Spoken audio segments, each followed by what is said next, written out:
12년 동안 열심히 했으니까 오늘은 맛있는 거 사주면서 행복한 하루로 만들어 주려고요. 우리 딸내미랑 아들 기다리고 있는데 점점 눈물이 나네요. 아유, 고생하셨어요. 근데 시험이 어려웠으면 다 같이 어려운 거예요. 시험 망쳤어 이렇게, 다 뭐 시험 끝나면 망쳤어 이렇게 해줘. 나 시험 엄청 잘 봤어, 나 대박이야 이렇게 얘기하는 사람이 어딨어요. 그러니까 너무 걱정하지 않으셔도 된다고 아들을 좀 토닥여 주십시오.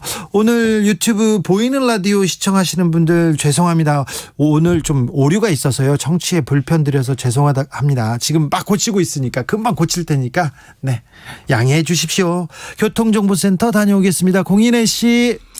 네, 이 시각 교통정보입니다. 수험생분들 또 학부모님들 1년 동안 고생 많으셨습니다. 현재 5시간 넘어가면서 정체 크게 길어졌고요. 잠시 뒤 수능이 끝나면 이동량은 더 크게 늘 것으로 예상되는데요. 지금도 주요 상습 정체 구간인 수도권 제일순환선 판교에서 구리 쪽으로, 서하남에서 토평, 호원에서 사패산 터널 쪽으로 모두 20km 가까이 밀려 지나고요. 서해안고속도로 서울 쪽은 서평택에서 팔탄 사이와 매송 부근 더디다가 광명역부터 서울 시내 진입 부쩍 어려워졌습니다. 평택 시흥고속도로 시흥 방향 조항부터 시작된 정체 송산 마도까지 18km 구간에 이어지고요. 남북권에선 호남지선 대전 쪽 오늘 종일 지속된 작업 여파 크게 봤는데요. 벌곡 부근 2차로가 차단돼 뒤로 4km 구간 꽉 막혀 있습니다. 또 남해 이지선 김해 쪽 서부산 요금소 3차로의 사고 구간도 주의하시기 바랍니다. 이 밖에 경부고속도로 서울 쪽 안성 휴게소 4차로에서도 사고가 나 남사 쪽 이동 더 어려워졌습니다. KBS 교통정보센터였습니다.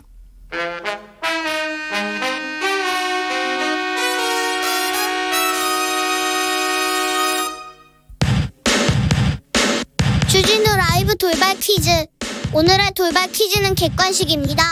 문제를 잘 듣고 보기와 정답을 정확히 적어 보내주세요. 음력 10월 15일인 19일 내일부터 전국 100여 곳 선언에서 이것이 3달간 진행됩니다. 올해 이것에는 약 2,000명의 스님들이 참여하는데요. 불교에서 겨울 동안 승려들이 바깥 출입을 삼가하고 수행에 힘쓰는 일인 이것은 무엇일까요? 보기 드릴게요. 보기 1번 노안, 2번 동안거. 다시 한번 들려드릴게요. 1번 노안, 2번 동안거. 샵 9730 짧은 문자 50원, 긴 문자는 100원입니다. 지금부터 정답 보내주시는 분들 중 추첨을 통해 햄버거 쿠폰 드리겠습니다. 주진우 라이브 돌발 퀴즈 내일 또 만나요.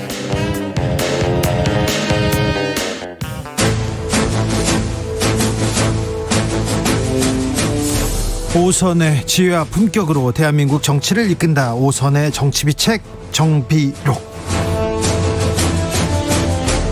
대한민국 정치를 이끄는 오선의 품격, 수도권 내리오선 안민석 더불어민주당 의원, 안녕하세요. 네, 반갑습니다. 안민석입니다. 영남권 내리오선 조경태 국민의힘 의원, 어서 오세요. 네, 안녕하세요. 조경태입니다. 조경태 의원님, 국민의힘 선대위 구성은 어떻게 돼가고 있습니까? 네, 아마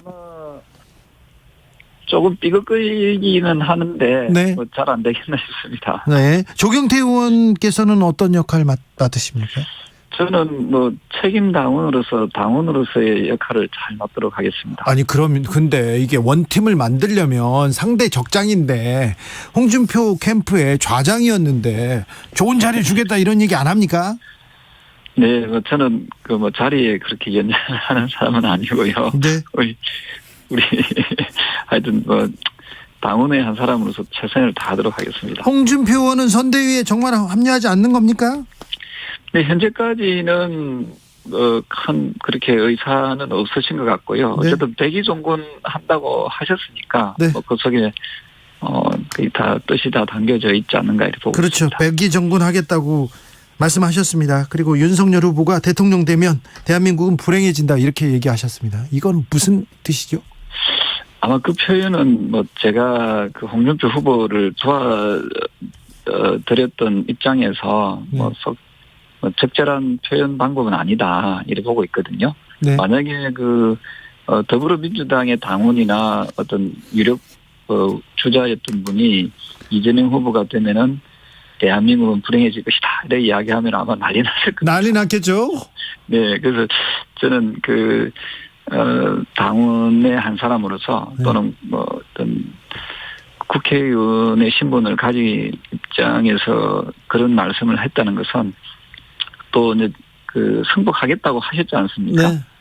그런 의미에서는 좀 과한 표현이 아닌가 이렇게 보고 있습니다. 아무튼 민주당 같았으면 난리 났을 텐데 국민의힘은 조용합니다. 안민석 의원님 어떻게 보셨어요?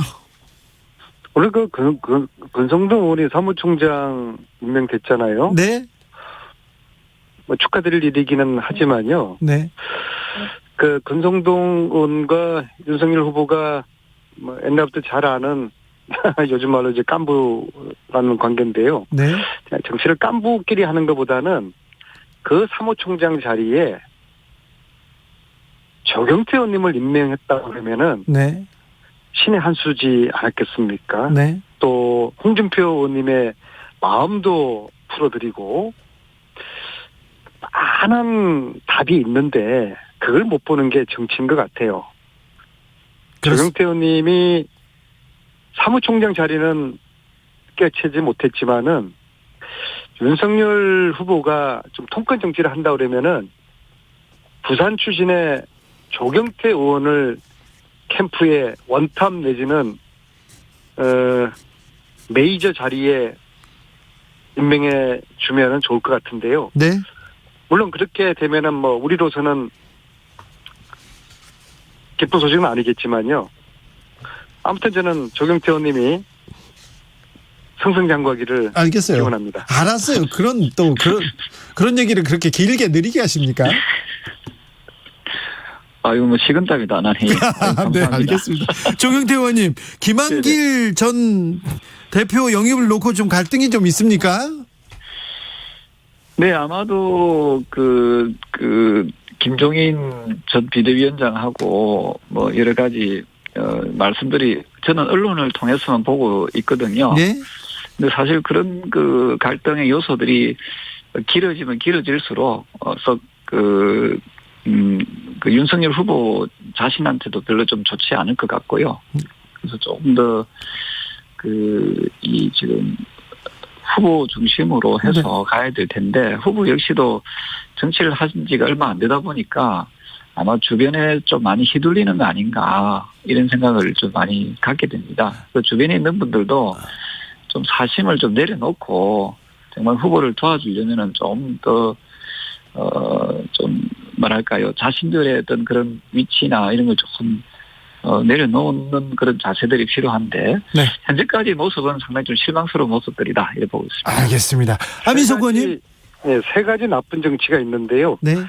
갈치 정치가 참 나쁜 정치예요. 갈치요? 네, 동료를 갉아먹고 동료를 갈치. 욕하는 정치. 네. 그리고 갈치 정치보다 나쁜 게 박쥐 정치입니다. 박쥐. 낮에 다르고 밤에 다른 정치하는 분요. 네. 박쥐 정치보다 더 나쁜 최악의 정치가 철새 정치예요. 예. 양지 따라가는 정치. 네. 지금 윤석열 후보가 여론조사에서 잘 나오니까 네. 그쪽으로 몰리는 사람들. 네. 죄다 갈치 정치, 박쥐 정치보다 더 나쁜 철새 정치를 하는 분들인데요. 네. 참 이런 모습 서글픕니다. 네. 민주당 선대위도 좀 잘 돌아가지는 않는 것 같아요. 너무 매머드급인데 매머드가 그렇게 또 민첩하거나 열심히 돌아다니고 그러지는 않나 봅니다. 안민석 의원님. 저희들은 워낙 원팀을 강조하다 보니까 이제 용광로 선대위를 구성을 했고요. 예. 비대하지 않습니까? 네. 몸집이 크다 보니까 움직이는데 가속도가 붙는데 좀 시간이 걸릴 거예요. 네. 그러나 이제 시간이 지나면서 본격적으로 가동이 될 거라고 보고요. 움직임 속도가 빨라질 거라고 보고요. 그리고 오늘 열린민주당하고 이제 통합하기로 예. 그렇게 합의를 했지 않았겠습니까? 네.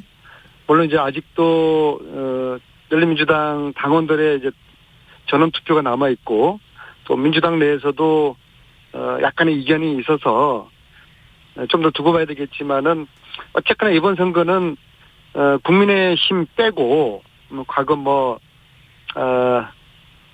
친일, 이승만, 박정희, 전두환을 잇는 이 국민의힘 이 세력 빼고 나머지 진영들이 똘똘 뭉쳐야지 이기는 선거가 될 거거든요. 네. 그랬을 때 1단계로서 열린 민주당과 통합을 하는 것은 저는 개인적으로 굉장히 바람직하고 환영하고요. 예. 원래 한 뿌리였고 가령 최강욱 의원이나 김의겸 의원하고 우리 만나면은 저는 뭐 민주당 의원님들보다 더 허물 없이 지내거든요. 특히 김의겸 의원님은 과거 이제 뭐 국정농단 그 취재를 가장 열심히 하셨고 뭐 저하고도 많은 호흡을 맞췄고요. 그래서 빨리 좀 이왕할 거면은 빨리 그 열린민주당하고 통합이 됐으면 좋겠습니다. 그래서 저희는 네. 하나하나 용광로 선대위를 잘 꾸렸고, 근데 이제 좀 더 이제 참신하고 젊은 세대들이 선대위 얼굴이 되는 그런 거는 개선을 해야 되고, 지금 현재 당 안팎의 여러 가지 우려와 비판을 열심히 잘 경청을 하고 있고 보완해 나가도록 하겠습니다. 조경태 의원님, 민주당 어떻게 보고 계세요? 저는 민주당의 어떤 저는 발빠른 모습을 보면서 국민의힘이 굉장히 좀 긴장해야겠다 이런 생각을 많이 하거든요. 네. 역시 그 안민석 의원께서 그 당 중진 의원으로서 여러 가지 그런 코치들을 많이 해주시는 것 같은데요. 저는 어쨌든 열린 민주당과 더불어민주당의 그 통합하는 모습은 상당히 좀 시사하는 바가 좀 크다라고 보고 있고요. 네. 저는 국민의힘이 지금 혹시나 이 조금 높은 지지율에 좀 덜떠 있는 건 아닌가. 네. 이런 생각을 하고. 네. 저는, 지금부터라도 조금은, 긴장하면서, 자꾸 특정인 몇 분들이 선대위를 좌지우지하려고 하는 모습들은 썩 국민들의 눈에는 좋아 보이지 않거든요. 국민들은 정권 교체의 어떤 대의를 지금 열망하고 있는데 그게 좀 우리 국민의힘도 조금 더 긴장하고 특히 윤석열 후보가 좀 중심을 잡고 좀 치고 나가는 모습이 필요하다 이런 생각을 하고 있습니다. 네. 2565님께서 상대가 선대위 조직 꾸릴 때까지 기다려주는 민주당 모습, 어찌 보면 신사 같아 보이지만 주제 파악도 못하고 아무것도 안 하는 것 같습니다. 국민의힘 원팀은 글렀고요. 예, 여야 모두에게 모두 까기를 해주셨습니다. 9896님께서 용광로 온도 1538도입니다. 너무 뜨거우면 모두 타버리고 남는 게 없습니다. 적절한 온도 조절이 필요한 때입니다. 이렇게 얘기했습니다. 안민석 의원님. 네, 정신 차리고요. 네. 사실 좀 심각한 측면이 있어요. 예, 민주당이요. 중앙선대위가 12분인데요. 네. 중앙선대위원장이. 일을 하기가 좀 어려운 구조고 의사결정이 굉장히 느리거든요. 네. 사실은 내부적으로 선대본을 좀 혁신을 해야 된다. 그런 이야기가 많이 들리고요. 네. 저도 이제 공감을 하고 있습니다. 단지, 저희들은 열린 민주당과의 통합을 계기로 좀 선거판을 조금이라도 바꾸고 흔드는 그런 계기로 지금 삼게 될 것이고요. 열린 민주당 의원님들 또 거기 계시는 우리 과거의 한 뿌리 우리 동지 여러분들 환영의 마음으로 기다리고 있겠습니다. 5332님께서 두 분 오늘 왜 이러시나요? 장소팔 고춘자의 만담 열차 같습니다. 오늘이 아니라 맨날 그랬습니다. 자, 대장동은 특검을 향해서 달려가고 있나요, 안민석 의원님? 각상도 의원 이제 전 의원이죠. 네. 압수수색을 이제 했는데요. 어제 있었습니다. 만시지탄입니다. 저는 오징어 게임 보면은 이제 VIP가 있고 프론트맨이 있고 말들이 있지 않습니까? 예. 저는 각상도 의원의 역할이 프론트맨 역할을 했을 것이다. 네. 즉 각상도 의원 위에 윗선이 있을 것이다. 알겠어요. 오징어 게임 너무 좋아하시는 안민석 의원님. 윗선까지 가는 게 이번 수사의 본질인데 네. 이제 겨우 이제 각상도 프론트맨 수사에 이제 들어갔단 말입니다. 특히 하나은행을 각상도 의원이 끌어들인 걸로 지금 보도되고 있지 않습니까? 정영학 회계사가 얘기했죠. 예. 그리고 그 역할을 왜 각상도 전 의원이 했었는지 당시에 법률구조공단 이사장이었는데 그 이사장의 역할은 법원의 변호사들, 공익 변호사들, 국선 변호사들 지정하는 이제 그런 일들을 하는 크게 권력도 없는 각상도 이사장의 이야기만 듣고서 하나은행이 그런 7천억을 투자했다는 거 아닙니까? 네. 이 좀 배우를 밝히는 거. 그러면은 각상도 프런트맨이라고 하면은 그 위에 VIP가 밝히지 않을까. 프런트맨과 VIP를 밝히는 그런 수사가 신속하게 진행되기를 바라겠습니다. 조경태 의원님. 네네. 저는 그 특검을 수용하겠다는 이재명 후보의 어떤 발언은 상당히 시사하는 바가 크다 보고 있고요. 예. 그렇지만 저는 빨리 즉각적으로 저는 해야 된다는 입장이고요. 여야가 합의를 해서. 오늘 뉴스 중에 김만배 씨, 구속되어 있는 김만배 씨 언론사 후배가 천화동인 7호의 대표이지 않았습니까? 네.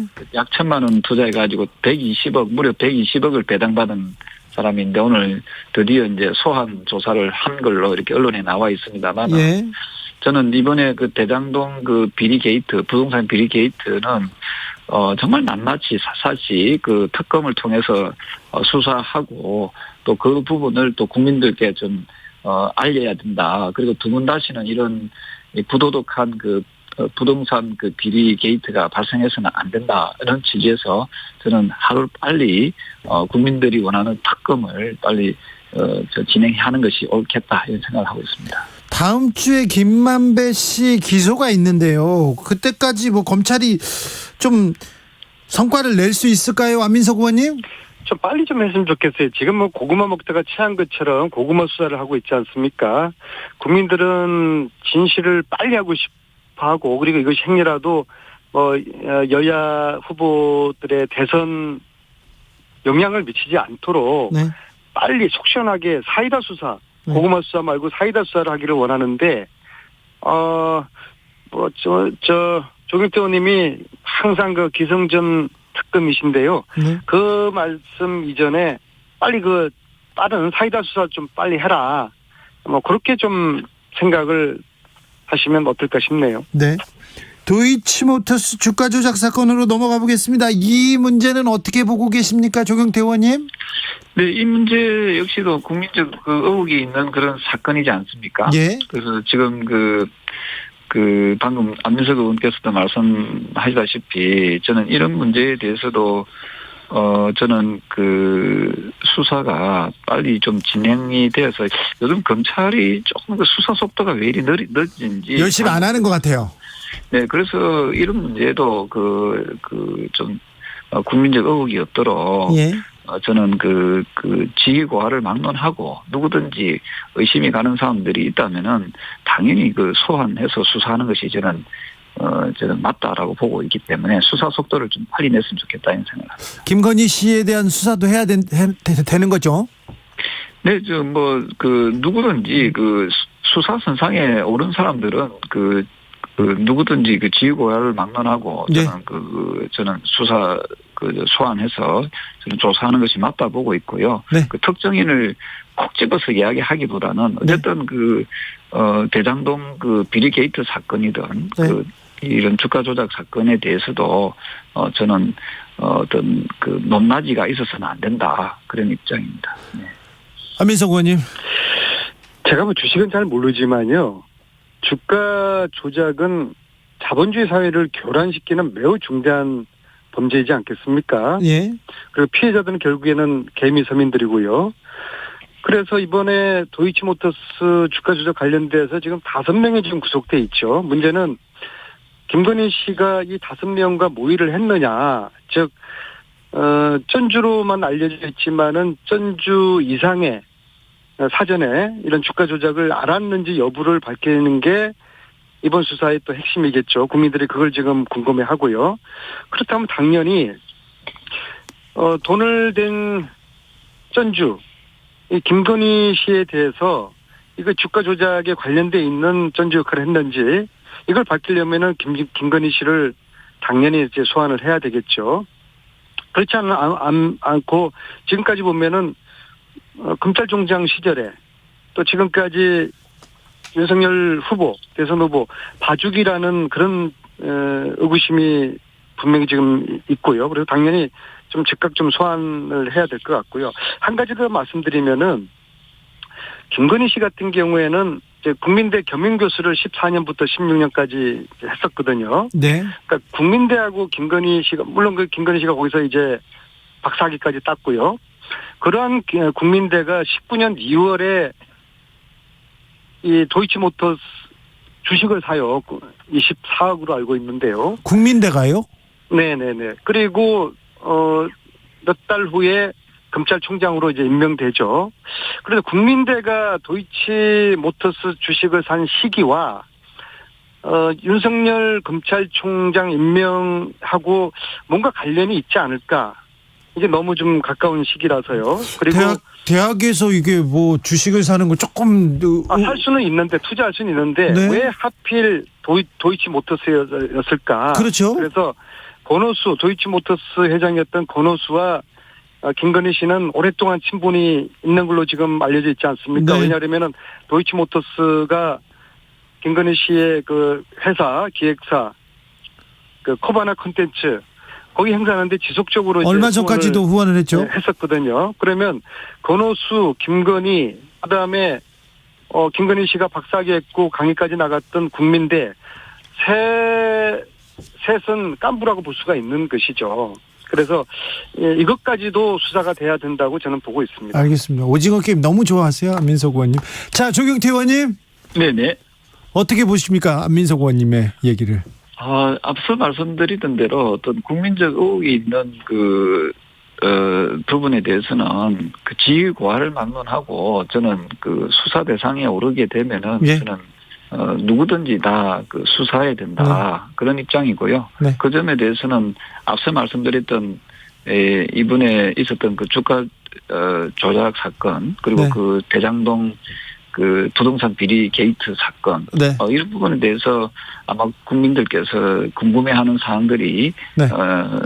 저는 좀 잘 말끔하게 네. 해소될 수 있도록 해야 된다. 알겠습니다. 검찰이 하지 못한다면 특검을 오늘의 통해서라도 주제는 조경태 네. 안민석 이루어져야 된다. 김건희 씨 주가 조작 혐의 소환해야 된다 합의. 안민석 그렇죠. 의원님 정리하지 마세요. 아니 그렇게 정리하시면 안 되고 그러면은 그 이재명 그 후보도 저는 네. 대장동 비리 게이트에 저는 그 본인이 스스로가 설계자라고 했습니다. 알겠습니다. 이재명 후보도 소환 조사해야 된다. 저는 그것도 또 이렇게까지 물타기를 하십니까? 물타기 또 좋아하세요, 또 안민석 의원님. 조경태 의원님. 네네네. 지휘고와 막론하고 철저히 수사해야 된다. 특검으로 네네. 가야 된다. 이것도 조경태 의원님 참 좋아하세요?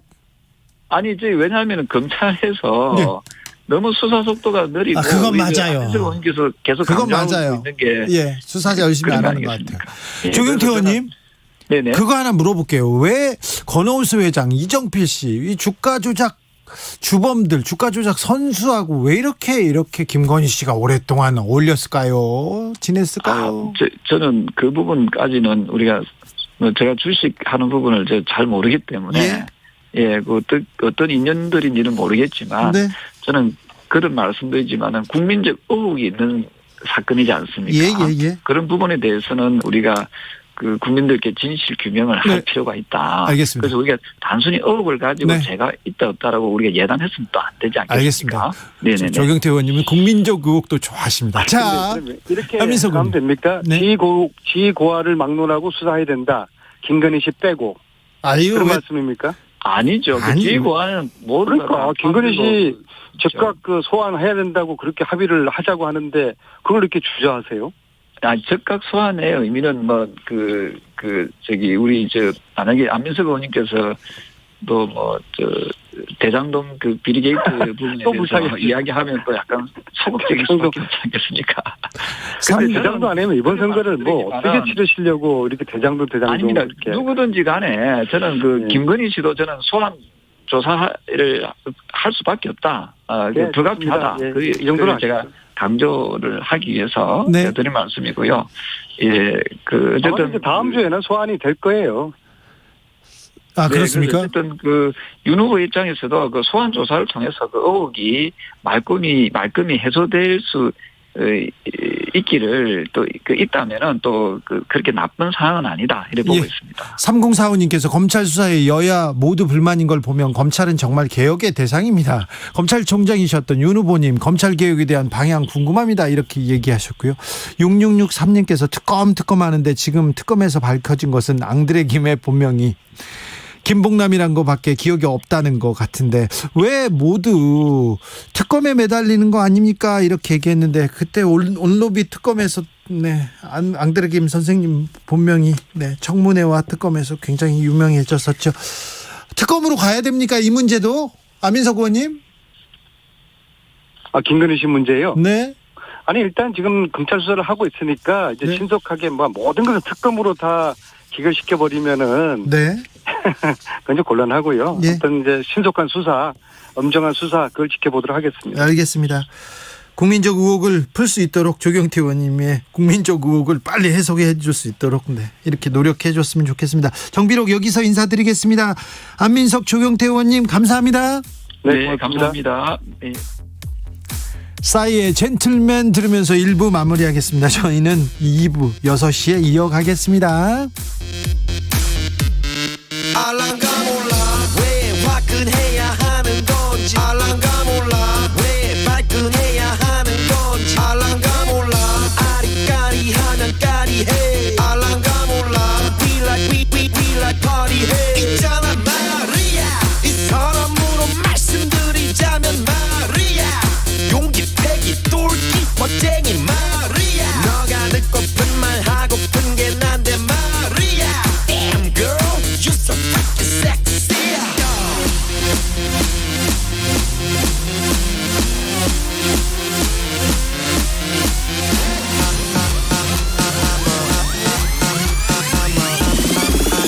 I'm a matto gentleman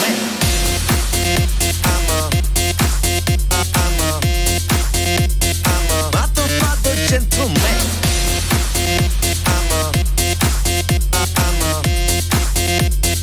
matto gentleman 알랑가 몰라 왜 미끈해야 하는 건지 알랑가 몰라 왜 새끈해야 하는 건지 알랑가 몰라 빨리 와서 난리네 알랑가 몰라 난리 나서 빨리 해 있잖아 마리아 너의 머리 허리 다리 종아리 마리아 Good feeling good 부드럽게 마리아 아주 그냥 헉소리 나게 마리아 Damn girl I'm a party mafia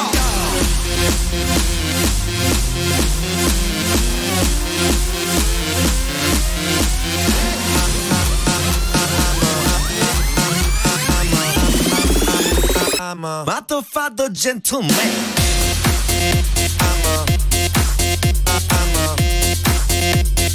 matto gentleman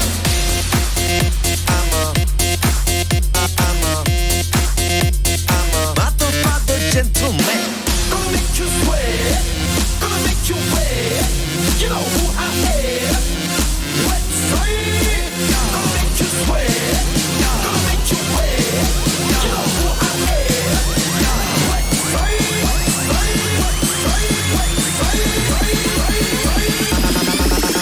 I'm a matto gentleman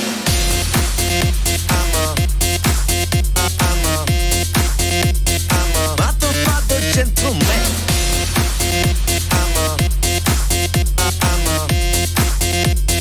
matto gentleman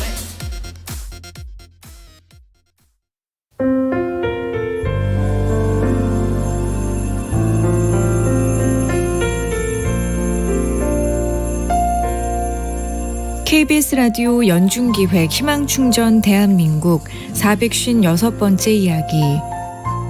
안녕하세요. 아나운서 이현주입니다. 오늘도 성훈이는 엉금엉금 기어서 집안 곳곳을 헤매고 있습니다. 한창 밖에서 뛰어놀 나이 9살 성훈이는 태어날 때부터 뇌병변 중증장애 진단을 받았는데요. 마음대로 다리를 가눌 수 없어서 누군가의 도움이 꼭 있어야만 일상생활이 가능합니다. 유일한 가족인 엄마와 3명의 누나들이 성훈이의 다리가 돼주지만 갈수록 힘이 세지는 성훈이를 감당하기엔 버거운 것이 현실입니다. 온종일 성훈이를 돌보느라 경제활동은 전혀 할 수 없는 엄마. 점점 바닥을 드러내는 통장을 바라보며 아이들 몰래 눈물을 훔칩니다. 성훈이의 장애수당 15만 원과 아이들에게 지급되는 아동급식카드가 유일한 희망인 성훈이네 가족들에게 따뜻한 응원을 보내주세요.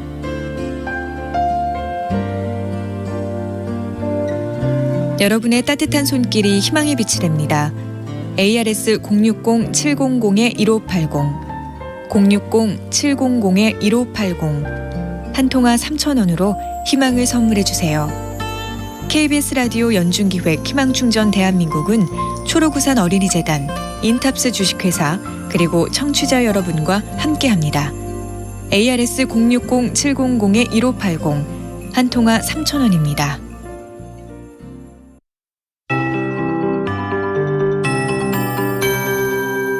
KBS 58분 날씨. 당분간 춥지 않겠지만 대기 상황은 좋지 않습니다. 지금 수도권 지역을 중심으로 초미세먼지, 미세먼지 모두 나쁨 단계를 보이는 곳이 많습니다. 오늘 밤 경기도 북부 지역을 중심으로 계속해서 나쁨 단계가 예상되고 그 밖에 중서부 지방과 대구 경북 지역도 나쁨 수준을 보이는 곳이 많을 것으로 보입니다. 내일도 대기가 정체하는 데다가 국외 미세먼지가 좀 더 유입될 것으로 예상이 되기 때문에 중서부 지방과 대구 경북 지역을 중심으로 나쁨 단계라는 점 염두에 두시는 것이 좋겠습니다. 춥지 않은 날씨가 이어지고 있습니다. 내일도 아침 최저 기온은 서울 11도, 광주, 울산 6도 등 전국은 2도에서 13도의 분포로 오늘보다도 좀 더 높은 곳이 있겠고요. 낮 최고 기온은 서울 17도, 세종, 대전, 광주 18도, 대구, 부산, 제주 등은 19도 정도로 평년 기온을 크게 웃돌 것으로 예상이 됩니다. 오는 일요일까지는 평년 기온 이상이 될 것으로 예상되지만 일요일부터 월요일 사이 전국에 걸쳐 비 소식 이후에는 급격히 기온이 떨어질 전망입니다. 오늘 다행히 춥진 않았지만 일부 지역 비가 내리고 빗방울도 떨어졌는데요. 내일 낮까지 수도권, 강원 영서, 충청북도 북부 지역을 중심으로 가끔 빗방울이 떨어지겠고 내일 낮엔 충청남도 북부 지역도 빗방울 가능성이 있습니다. 지금 서울 기온은 14.5도입니다. 윤지수입니다.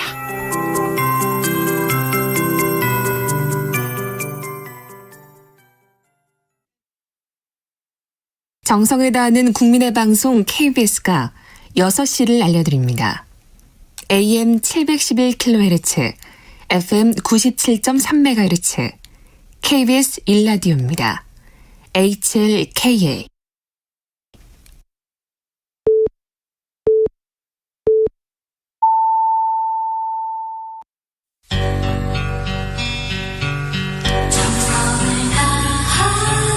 정성을 다하는 국민의 방송 KBS 주진우 라이브. 그냥 그렇다고요. 주진우 라이브 2부 시작했습니다. 2022학년도 대학 수학능력시험 모두 끝났습니다. 수험생 여러분 수고 많으셨습니다. 가족들 그리고 선생님들 고생 많으셨습니다. 0072님께서 딸아이 수능 마치고 나오는 길에 의왕고등학교 앞에서 차 안에서 주진우 라이브 듣고 있습니다. 아이가 최선을 다해 수능을 본 것처럼 우리 정치권도 제발 최선을 좀 다해 주세요. 국민을 위해서 말이죠. 국회의원 자신을 위해서 말고요. 아우 좋은 얘기 하셨습니다. 아무튼 감사합니다. 고생 많으셨습니다. 지역에 따라 2부부터 듣는 분 계시죠? 오늘도 환영합니다. 어서 오십시오. 자리에 앉으시고요. 7시까지 같이 해주십시오. 먼저 라디오 정보센터 다녀오겠습니다. 정한나 씨. 2022학년도 대학 수학능력시험 출제본부는 오늘 3교시 영어시험이 끝난 후 배포한 자료를 통해 교육과정 기본 어휘와 시험 과목 수준에서 사용 빈도가 높은 어휘를 출제했다고 밝혔습니다. 더불어민주당 김승원 의원 등은 오늘 국회에서 기자회견을 열고 현재 뉴스 소비의 80%는 포털에서 이뤄지고 있고 포털이 최상위 포식자가 돼 언론 생태계를 망치고 있다며 신문법을 개정해 포털 개혁을 추진하겠다고 밝혔습니다. 국민의힘 허은하 수석대변인은 오늘 구도 논평을 내고 이재명 대선 후보가 전국민 재난지원금 추진을 사실상 철회한 데 대해 늦었지만 이제라도 고집을 꺾었다니 다행이라며 아쉽다가 아닌 죄송하다가 먼저여야 한다고 비판했습니다. 앞으로 임신근로자도 육아휴직을 사용할 수 있게 됩니다. 고용노동부는 이 같은 내용을 담아 개정된 남녀고용평등과 일가정 양립 지원에 관한 법률이 내일부터 시행된다고 밝혔습니다. 중국의 수출 검사 도입 이후 국내 수급에 차질을 빚은 중국산 요소가 다음 주 초부터 차례로 한국에 들어올 것으로 보입니다. 차량용 요소 300톤을 실은 배는 이번 주말 중국 텐진항에서 출항할 것으로 알려졌습니다. 지금까지 정보센터 뉴스였습니다.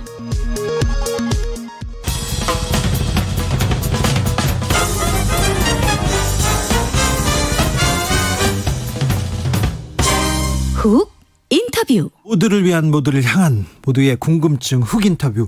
종전선언은 새로운 질서를 보여줄 시작점이다. 한반도의 항구적 평화는 종전선언 통해서 시작될 것이다. 한미가 종전선언을 두고 큰 틀에서 합의를 본 것 같습니다. 서로 만족한다는 입장이 나온 걸 보면 굉장한 진전이 있는 것 같은데요. 종전선언이 앞으로 남북관계에 어떤 영향을 미치게 될까요? 외교 전문가, 외교 선생님 모셨습니다. 이재명 후보가 선대위에 이분을 모시려고 10개월 동안 삼고철효했다고 합니다. 위성락 민주당 선대위 실용외교위원장, 안녕하세요. 예, 안녕하십니까. 안녕하십니까. 예, 반갑습니다. 이재명 선대위 표에 쭉 보는데 위성락 대사님 이름이 톡 튀더라고요. 삼고철효 끝에 영입했다는데 어떻게 선대위에 합류하시게 됐습니까? 네, 우선은 좀 삼고철효라는 말은 조금 지나친 것 같고요. 네. 제가 이 후보님을 이제 여러 차례 접촉한 건 맞습니다. 네. 전화도 주셨고 네. 전화로도 상의했고 네. 또 만나 뵙고도 상의를 했었는데 둘이 밥도 먹고 그러셨다면서요. 제일 중요할 때. 만나 뵀는데요. 네. 이제 대화를 나눠보는 과정에서 제가 그 실용성을 많이 강조하시는 데서 굉장히 강한 인상을 받았습니다. 네. 그리고 이 현실 상황을 인식하고 계신 게 굉장히 날카롭고 시대 정신을 잘 알고 계신다는 인상을 받았고요. 예. 그러면서 현실을 떠나서 판단하지 않는다. 네. 그런 실용적인 얘기를 해주면 뭐 판단하겠다. 그런 권유도 하고 특히 저한테는 외교 현실과 현장에 대한 경험이 필요하다. 네. 그걸 좀 조언해 달라. 그런 권유를 많이 하셨습니다. 그래서 뭐 이렇게 좀 얘기를 나누고 하다가 결국은 이제 제가 와서 돕게 되었습니다. 네.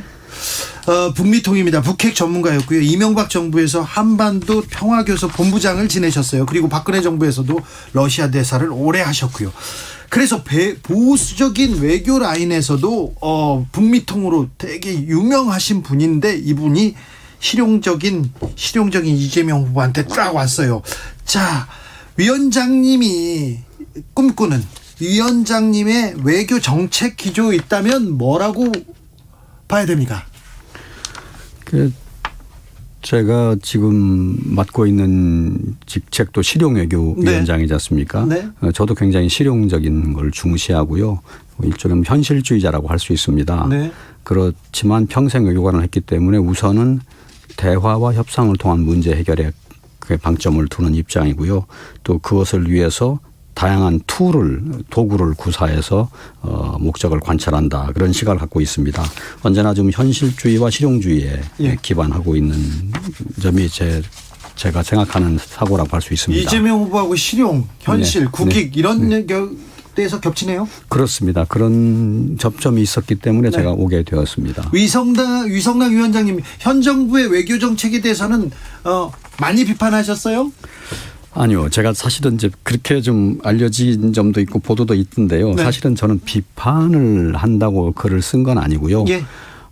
비판은 좀 피하고 차라리 좀 더 나은 대안, 네. 또 새로운 판단, 상황 분석 그런 것들을 제공하려고 했었는데 네. 정부가 하는 거하고 다 똑같지는 않기 때문에 이제 네. 비판으로 비춰진 점도 있는 것 같긴 합니다. 네. 현 정부의 외교 정책 어떻게 보십니까? 어떻게 평가하십니까? 글쎄요, 우선은 2018년, 19년 그 굉장히 어려웠던 시기를 뒤로 하고 네. 정상 차원의 핵 비핵 평화 담판이라고 하는 네.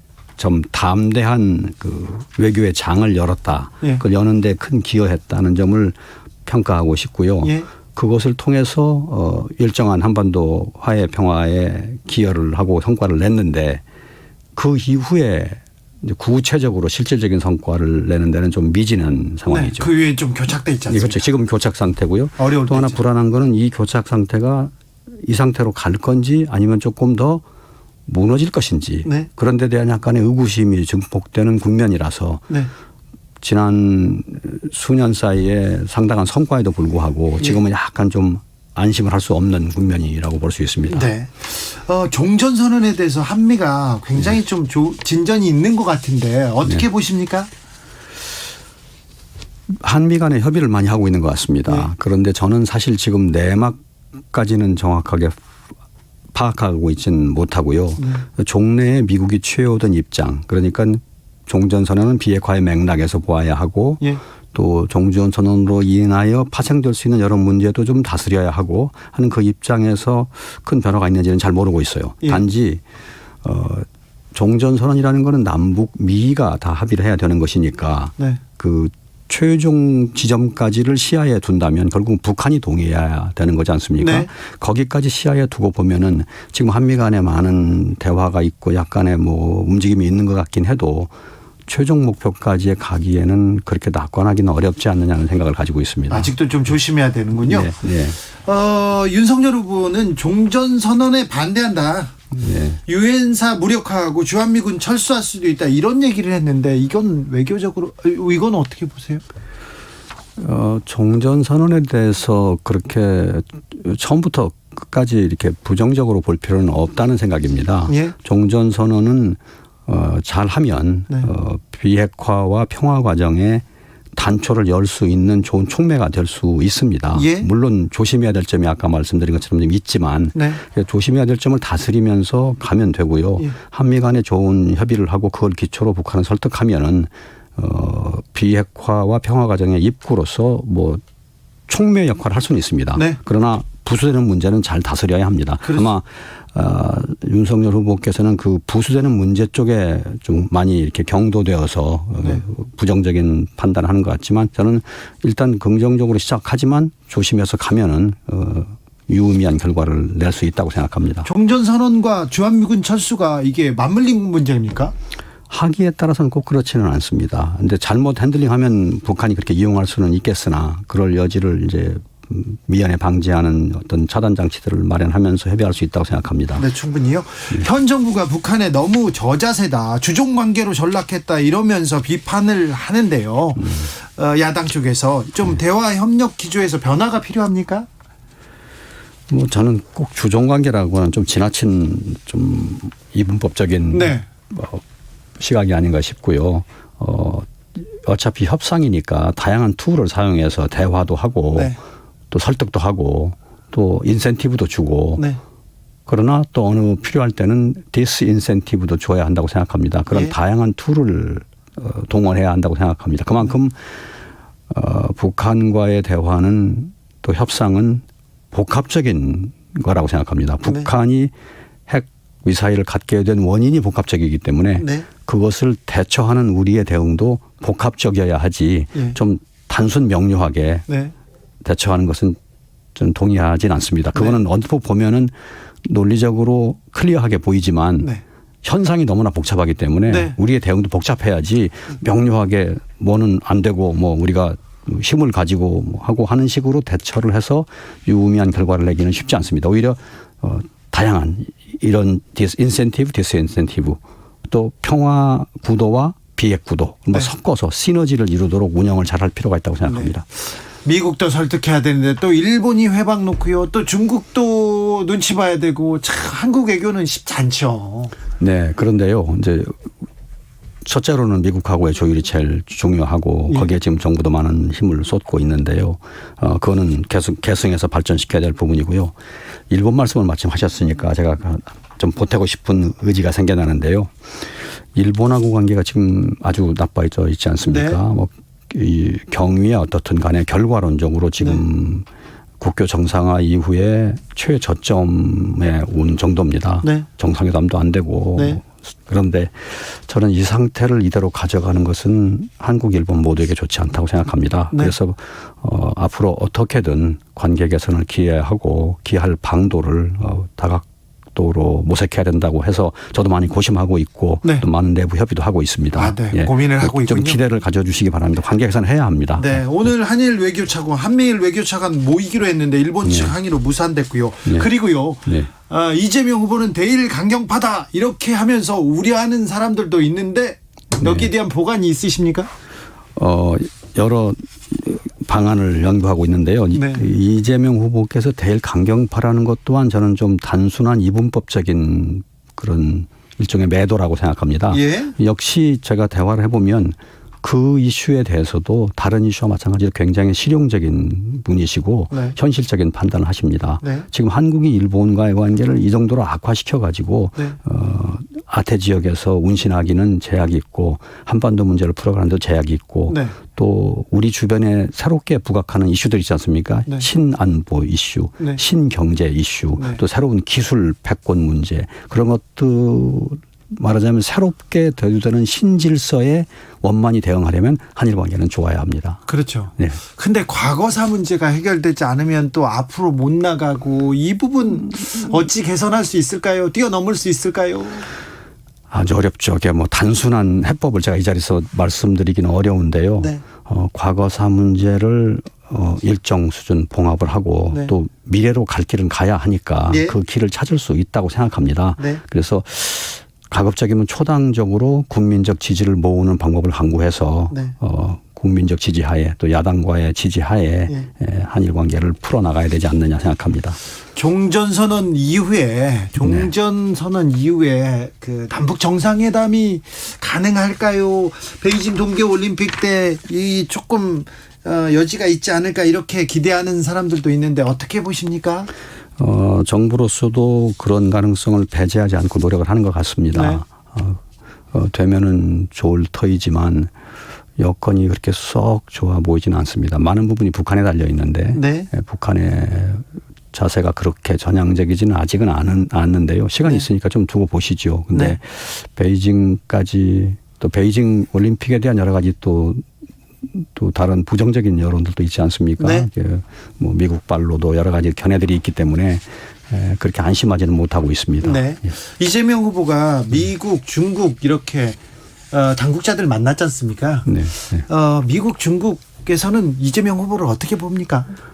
저는 그 자리에 내내 배석했고 또 사전에 브리핑도 드렸고 자료도 만들어 올려드렸고 했는데요. 한마디로 미국, 중국 분들이 이재명 후보를 만나고 돌아갈 때 여러 가지 바디 랭귀지나 인상이나 하는 것들은 굉장히 긍정적인 거였습니다. 그래요? 아주 좋은 인상을 받았다고 분명하게 말씀드릴 수 있습니다. 네. 왜냐하면 미국에 대해서는 두 차례 면담을 하지 않았습니까? 네. 시종 이재명 후보께서 하신 말씀의 주조가 네. 우리가 식민지로부터 민주화도 되고 네. 경제 발전도 해서 G7의 반열에 올라가는 선진국이 되었는데 그런 나라는 세계에서 유일한데 네. 그 과정에서 미국으로부터 받았던 여러 가지 정치적, 군사적, 경제적 도움이나 지원들을 높이 평가하고 감사한다. 그런데 네. 이 동맹 관계를 더 발전시켜서 글로벌 코리아로 나가는데 협력하자. 그렇게 된 거고요. 예. 내내 그 주제를 중심으로 양자 관계, 지역 문제 등을 협의해 나갔습니다. 그래서 굉장히 좋은 인상을 받아서 나중에 미국 분이 일어서면서 오늘 정말로 훌륭하고 생산적인 대화를 가졌다고 고맙다. 그렇게 반응을 보인 바 있습니다. 아, 그래요? 그런데 네. 언론에서는 네. 뭐 존 오소프 상원의원에게 가스라테프트 협약 언급해가지고 외교적 결례했다 이렇게만 보도되던데요. 아니요. 그 외교 결례라는 말도 이제 좀 지나치게 단편적인 규정인데요. 네. 그 부분은 동맹관계의 중요성 또 한미관계의 미래 등에서 쭉 말씀을 하시고 또 무슨 말씀도 하셨냐면은 지난 5월 21일 날 만들어졌던 문재인 대통령과 바이든 대통령 간의 정상 성명 있지 않습니까? 네네. 아주 긴 성명인데 네. 아주 좋은 내용의 현재와 미래에 대한 블루프린트가 다 들어 있습니다. 예. 근데 그게 아주 좋은 거다. 그걸 그대로 이행을 하면 되겠다. 그럼 이행을 하겠노라. 그런 취지로 말씀하셔서 분위기가 좋았는데 이 오수업 상원 의원이 한국의 과거 식민지 역사라든가 또 거기로부터 고통을 겪었던 제1동포 2세 3세들의 이야기에 대해서 관심이 있고 네. 그 역사를 좀 아신다는 얘기를 후보께서 인지하고 계셨어요. 사전에. 네, 사전에. 그래서 그 말씀을 꺼내면서 이렇게 네. 그런 관심도 갖고 계시다 하니까 역사 얘기를 잠깐 지나가는 것처럼 언급한 건데 네. 그 부분이 너무나 과도하게 부각되어서 언론에서 네. 뭐 본령을 조금 가린달까 하는 그런 점이 있었습니다. 네. 우리나라는 전통적으로 한미 동맹 매우 중시해 왔습니다. 중요하고요. 네. 그런데 미국만 또 볼 수가 없는 것이 네. 또 중국도 있고요. 얼마 네. 전에 미중 정상회담 보면서 네. 어떤 생각 드셨습니까? 한미 관계는 어떻게 해야 되고 한중 관계는 어떻게 해야 되는지 또 네. 생각이 많으셨을 것 같아요. 네네. 사실 지금 우리가 당면한 큰 이슈들을 들자면 우선 북한의 핵 미사일 문제가 네. 있을 거고, 그다음에 이제 미중 경쟁 대립 속에서 한국이 어떻게 살아가야 되느냐 있을 겁니다. 예. 근데 저는 사실은 제가 오랫동안 핵 문제를 다뤄온 처지지만 네. 핵 문제보다 차라리 미중 대립에서 어떻게 살아가느냐가 더 우리한테는 화급한 문제라고 생각합니다. 예. 핵 문제는 우리 몸 안에 있는 좀 어떤 고질병 내지는 암과 같은 문제죠. 못 네. 고치면 우리가 결국은 이제 잘못되게 되지만 네. 미중 사이에 살아가는 문제는 아주 위험한 어디 산길이나 계곡이나 지뢰밭이나를 지나가는 일이라고 생각합니다. 예. 당장 네. 한 걸음 두 걸음 사이에서 피해가 있을 수 있기 때문에 오히려 그 문제가 더 화급한 문제일 수 있습니다. 근데 지금 현재는 양측이 워낙 대립을 하기 때문에 이제 우리들의 운신 공간이 좁은데, 우리는 미국의 동맹이면서 중국에는 전략적 파트너고 네. 인접한 나라고 경제 관계가 깊은 나라죠. 양쪽 사이에서 잘 운신을 해야 합니다.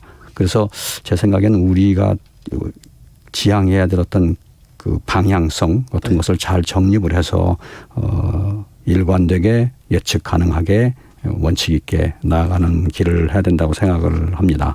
지난번에 중국 대사 만났을 적에도 이재명 후보께서 그런 입장 하에서 전략적 동반자 관계를 한중 간에 잘 발전시켜 나가고 수교 30주년을 맞이해서 지난 30년 못지않게 향후 30년을 발전시켜 나가자는 얘기를 했고요. 현안이 생겨가면 그때마다 해결하면 된다. 네. 그래서 예컨대 요소수 문제에 대해서 예를 들었습니다. 중국 대사도 더 열심히 협조를 하겠노라 했고, 또 이재명 후보께서는 반중 감정을 얘기하면서 중국 어선의 불법 오로 또 단속 불응, 단속 저항 이런 얘기들을 있는 그대로 얘기하셨어요. 네. 그런 거는 좀 이제 고쳐가야지만 관계 발전에 도움이 된다. 그러니까 하실 말씀 있으면 또 하시고 네. 또 협조하시고 그런 아주 실용적인 관점을 가지고 계셨다는 것을 소개합니다. 네. 대사님. 예. 대사님 그 외교관 생활을 오래 하셨죠. 언제부터 외교관 하셨어요? 79년부터 네. 해서 36년 정도 했습니다. 그렇습니다. 예. 79년도에 처음에 부임한 데가 어디입니까? 저는 맨 처음에는 킹스턴 저메이카에서 네. 아프리카에서 시작하셨군요. 예, 아니요. 거기 아니요. 중미입니다. 중미. 네. 자마이카. 네. 예, 거기에서 뭐 조그만 곳입니다. 네. 그런데 거기서 첫 3년 좀 넘게 근무했죠. 70년대. 예. 70년대 외교관과 그리고 지금 네. 한국의 국격이 많이 좀 어떻습니까? 그때와 지금. 천양지차죠. 천양지차죠. 그때는 한국의 위상이 지금하고 비교할 수 없을 정도였는데 네. 지금은 이제 G7의 반열에 서지 않습니까? G7에 초청이 네. 되고요. 또 그냥 나라 규모로 치면 한 10번째쯤 되는 나라죠. 외국에서도 선진국 반열에 선진국 취급을 해줍니까? 그렇게 하죠. 그런데 네. 외교를 하는 역량이 아직 저는 세계 10위권에 있다고 생각하지는 않습니다. 네.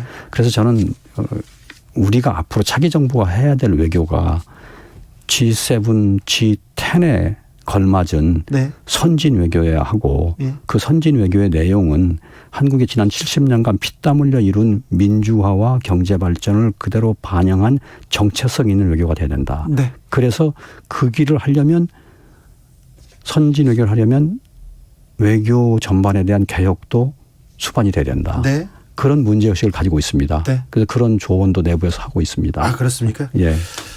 대사님, 그런데 외교관들은요, 예. 왜 이렇게 국민의힘 쪽에 이렇게 가는 분들이 많습니까? 왜 이렇게 보수적입니까? 아니 뭐 정치적인 관점에 대해서는 다 자유로운 네. 자유니까 네. 뭐 그럴 수 있죠. 네. 글쎄요, 잘 모르겠습니다. 근데 외교라는 사안 자체가 조금 더 이렇게 조심스러운 일이고 나라를 대표해서 하는 또 나라를 대표해서 큰 일을 다뤄야 되기 때문에 좀 신중하고 조심스러워서 조금 기존의 사고를 따라서 사고하게 되는 관성이 있는지 모르겠습니다. 네. 그렇게 되면 조금 보수가 될 수도 있으나 네. 그러나 정책적 창의성은 저는 좀 진보적인 관점에서 나온다고 생각합니다. 그래요? 전략적으로 전술적으로 사안을 보려면 조금 진보 개혁적으로 보는 것이 더 유리하다는 생각을 저는 개인적으로 갖고 있고 저는 그렇게 실험하고 있습니다. 알겠습니다. 보수적인 외교 라인에서도 거의 수장급으로 꼽히는 분인데 민주당 이재명 후보를 선택했어요. 네. 그래서 외교가에서도 큰 논란이 됐습니다. 저는 그렇게 썩 보수적인 사람은 아닙니다. 저는 제가 경제, 사회 이런 정치 관점은 진보 성향이고 네.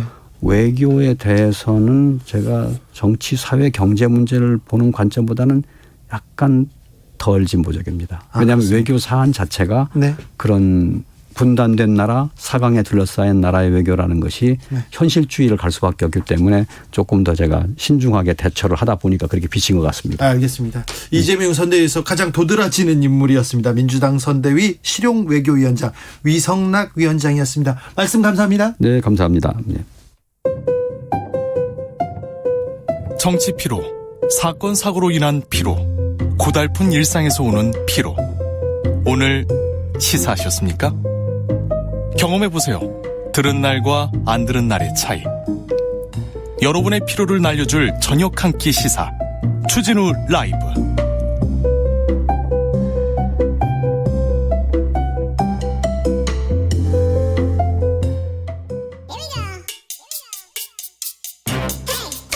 뉴스를 향한 진지한 고민, 기자들의 수다. 라이브 기자실을 찾은 오늘의 기자는 한결의 김민아 기자입니다. 어서 오세요. 네, 안녕하세요. 바쁘시죠? 네, 그러게요. 이제 점점 더 분위기가 달아오르고 있는 것 같습니다. 자, 다시 선거 뜨거워지고 있습니다. 네. 자, 국민의힘은 김종인, 그리고 민주당은 이해찬, 구원투수 지금 등판합니까?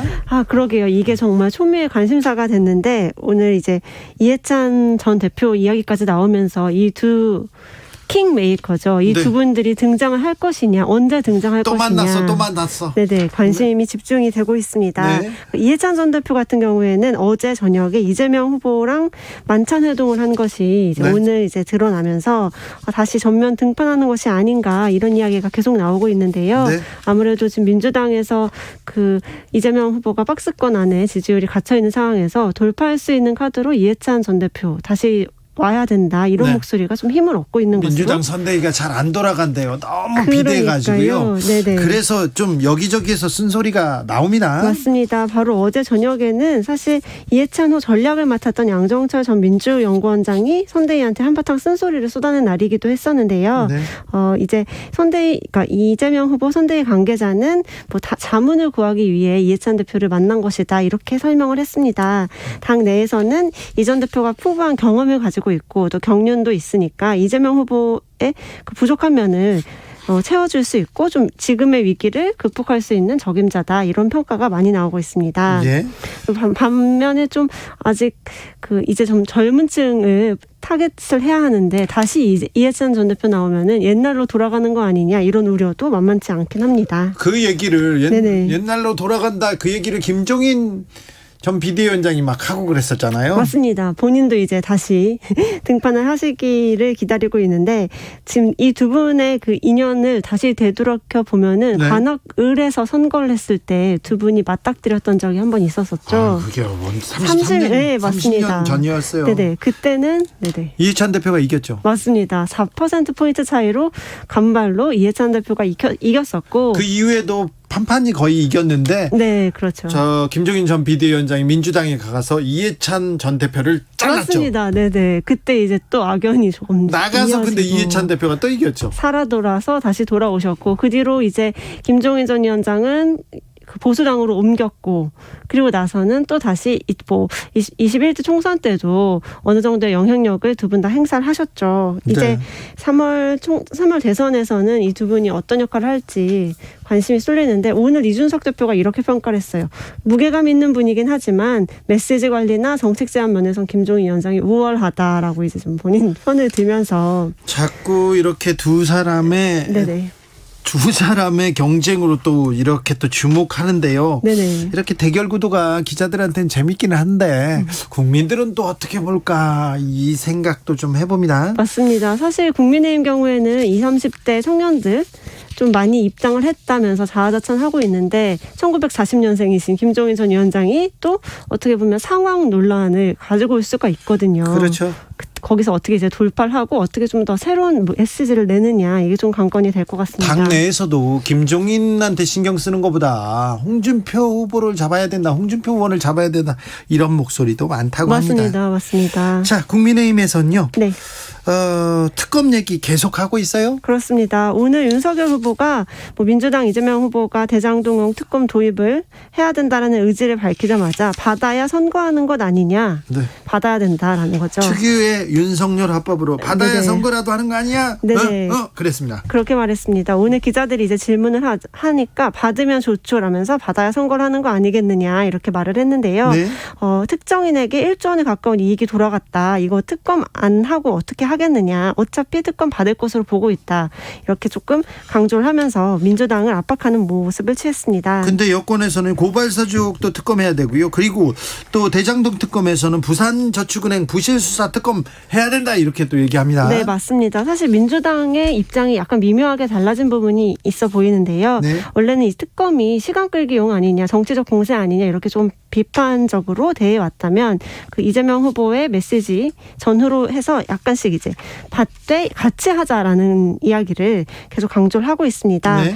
민주당에서는 부산저축은행 부실수사 이것까지 같이 해야 한다. 여기에서 분명히 그 윤석열 후보가 가담을 했었던 정황이 발견될 수 있다라고 생각을 하고 있는 것 같아요. 국민의힘 주변에서는요. 네네. 도이치모터스 주가 조작에 대해서는 어떻게 보고 있습니까?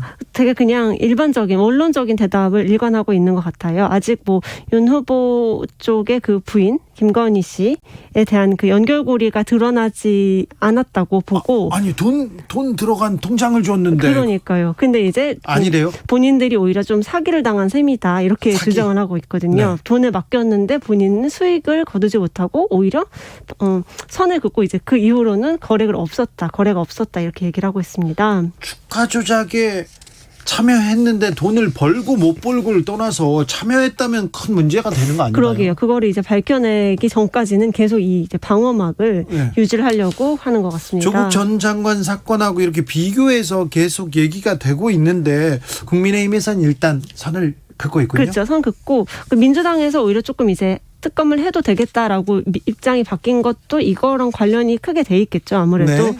다 특검을 해서 진짜로 실질적 진실을 밝히자 이렇게 주장을 하고 있으니까 특검이 성사된다 하면은 다 드러나게 되기를 저희가 좀 기대를 해봐야 될 것 같습니다. 네.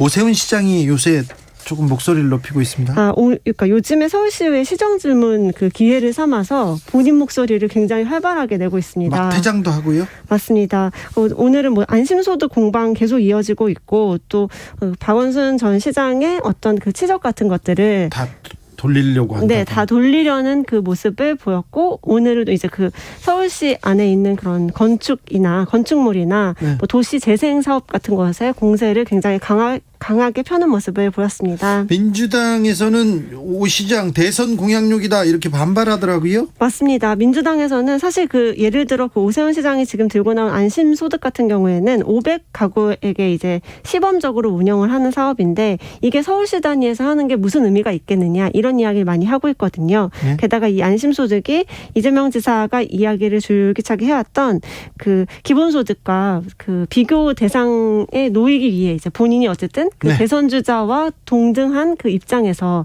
그 아젠다를 넣기 위해서 이걸 던진 거 아니냐라는 이야기를 계속적으로 하고 있는 거죠. 자, 그러니까 이재명이 기본소득, 오세훈은 안심소득이 있다 이렇게 또 올라가는군요. 그렇죠. 네. 그렇다 보니까 이제 민주당 소속이 시의원 중에 굉장히 대다수를 차지하고 있고 그 안에서는 이거는 서울시에서 하기에는 오세훈 시장의 대선 공약용 선심 정책이기 때문에 받아들일 수 없다. 이런 주장이 많이 나오고 있고 시에서는 대선 정책용이 전혀 아니고 뭐 중앙정부와 협의해서 시행하는 사안일 뿐이다. 기초생활보장제도 한계점을 좀 보완하기 위한 것이다. 이렇게 해명을 했습니다. 오세훈 오세훈 시장을 비판한 한겨레 그 네. 이후에 광고 안 준다고 했는데 그러게요. 광고 안 줍니까? 아직 풀리지 않은 것으로 알고 있습니다. 조선일보는 뭐 전면 광고를 2면씩 막 주던데요? 네, 그렇죠. 저희가 뭐 광고를 달라고 이렇게 막 말하기가 조금 조심스럽긴 한데 여튼 그 상황이 변했어요. 그렇게. 지금 아무튼 네네. 한겨레한테는 광고를 안 주고 있습니까? 네, 아직은 해결이 안 된 것으로 알고 있고요. 네. 어떻게 될지 또 봐야겠네요. 놀랍네요. 네, 일단 오세훈 시장 같은 경우에는 대선 출마 정말 하나 안 하나 이런 얘기가 굉장히 많았었는데 예. 일단 현직 시장으로서 그 국민의힘과 민주당 사이에서 본인의 존재감을 부각을 하면서 네. 대선의 그런 전초전 양상을 본인이 좀 좌지우지하겠다 이런 포석이 깔려 있는 것 아닌가. 그래서 요즘 굉장히 뉴스가 많이 나오더라고요. 크게 움직이고 있습니다. 네네. 오세훈 시장은 왜 이렇게 또 행보를 이렇게 보폭을 넓혀가는지 그것도 좀 재밌는 사안인데 네. 좀 지켜보시죠. 네, 그러겠습니다. 기자들의 수다 한겨레 김민아 기자와 함께했습니다. 감사합니다. 네, 감사합니다. 교통정보센터 다녀오겠습니다. 공인혜 씨. 네, 이 시각 교통정보입니다. 서울 시내와 수도권으로 부쩍 교통량 많아졌고요. 정체 구간에서 사고 소식도 꾸준한데요. 경부고속도로 서울 쪽 안성에서 남사 사이와 오산 부근 모두 13km 구간 막혀 있고 이후 기흥 동탄에서 수원 쪽 정체도 긴데 이 사이 기흥 휴게소 2차로에선 사고 난 버스 차량 수습하고 있습니다. 영동고속도로 인천 방향 마성과 신갈 부근 더디다가 동수원에서 부곡, 월곶에서 영동산 시점 쪽 정체 가장 길어져 있고요. 서해안고속도로 서울 쪽 정체도 모두 25km 구간입니다. 서평택 분기점부터 서울시내 진입하시는 데만 2시간 가까이 예상됩니다. 또 서울시내 올림픽대로 잠실 쪽 한강대교 부근 4차로는 고장난 차로 막혀 있고요. 반대 공항 일산 쪽 올림픽대로는 성수부터 가양대교 쪽으로 1시간이 조금 안 되게 소요되고 강변북로는 가양대교 조금 못 간 5차로에서 사고 수습 중입니다. 뒤로 한남대교부터 1시간 15분가량 정체가 이어집니다. KBS 교통정보센터였습니다.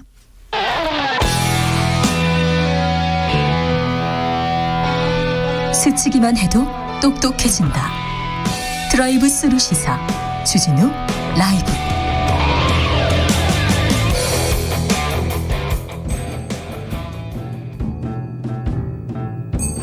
태초에 철학이 있었다. 하늘과 땅 사이 쏟아지는 궁금증, 세상의 모든 질문 이제 철학으로 풀어보겠습니다. 철학 어렵다고요? 일단 맛이라도 봅시다. 철학의 맛. 경희대 학술 교수입니다. 정치철학자 김만곤 박사 어서 오세요. 예, 안녕하십니까. 양지열 변호사 어서 오십시오. 네, 안녕하세요. 철학자예요, 양지열 변호사. 아니에요. 저보다 더 철학자시죠. 자, 철학의 맛 오늘 주제는 부동산의 이야기입니다. 한국 사람한테 이 부동산, 땅, 집 이거는 어떤 의미인가요? 참 어려워요. 예, 너무 어려운 것 같습니다. 참 옛날 같은 경우에는 참 이게 저 같은 경우에는 집 같은 경우에는 이제 내 집을 마련한다 이런 것들 뭐 안정적인 보금자리 같은 걸 좀 마련하고 내가 그래서 이루어야 될 꿈 같은 것 중에 하나처럼 뭐 이렇게 여겨지고 있었던 그런 것 같은데 사람들이 그렇게 생각하더라고요. 예. 그런데 지금은 오히려 이제 그런 것들이 너무 더 강해졌어요. 예, 더 훨씬 더 강해진 이유가 이제 이 집 자체가 내가 사는 곳이 내가 사는 계급을 표현하는 어떤 그런 수단 같은 게 되어버렸다는 느낌이 좀 들 때가 있습니다. 네. 그래서 실제 이게 우리가 뭐 부동산 카스트 제도라는 말까지 있을 정도고, 네. 예, 그래서 어디에 사느냐가 내가 사는 사회적 지위를 사람들한테 말하는 어떤 그런 셈이 돼버려가지고 아파트에 산다, 몇 평에 산다, 몇 평에 이게 산다. 예. 어린 아이 때부터 제가 되게 웃겼던 게 문득 드는 생각이 우리 천자문 어렸을 때라도 그냥 지나가는 말로 듣긴 듣잖아요. 네, 하늘천 하늘천 따지 하면서. 하늘천 따지까지는 이어지는데 그다음에 어떻게 들어가는지 아세요? 우주 홍황이잖아요. 네. 근데 이거가 우주가 지부집주라고 읽어요. 네. 사실 이거 지부집주 아니거든요. 아니에요? 그래요? 그 뭐예요? 넓고 넓은 공간을 뜻하는 개념인데 우주예요, 글자가 들어. 근데 이제 집택자 지붕이 있다라는 이유가 있긴 하지만 왜 우리는 이걸 지부집주라고 배웠을까 문득 궁금해졌어요. 네. 실제로 우리나라에서는 옛날부터 집이라고 하는 게 사실상 우주 같은 거 아니었나.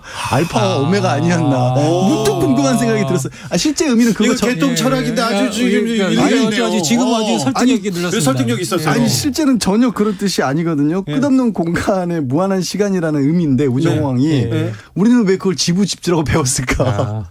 갑자기 그 생각이 들었어요. 네. 근데 아까 김한구 박사님 얘기대로 집에 대한 개념이 더 중요하고 더 절박해졌어요. 네. 왜 그랬을까요? 아니, 저는 처음에는 어떻게 생각했었냐면요. 이게 그 사람들마다 국가마다 좀 노후를 대비하는 방식이 다르거든요. 해외 같은 경우에는 특히 서구 사회에서는 소득으로 많이 준비해요. 그래서 연금의 형식 이런 거로 준비를 많이 했는데 우리나라 같은 경우에는 저는 이게 연금 제도가 발달하지 못했었고 그리고 연금 제도가 국민연금 제도가 자리 잡았지만 국민연금 뭐 같은 것들을 20년 자격을 채워서 받을 수 있는 사람이 생각보다 많지 않거든요.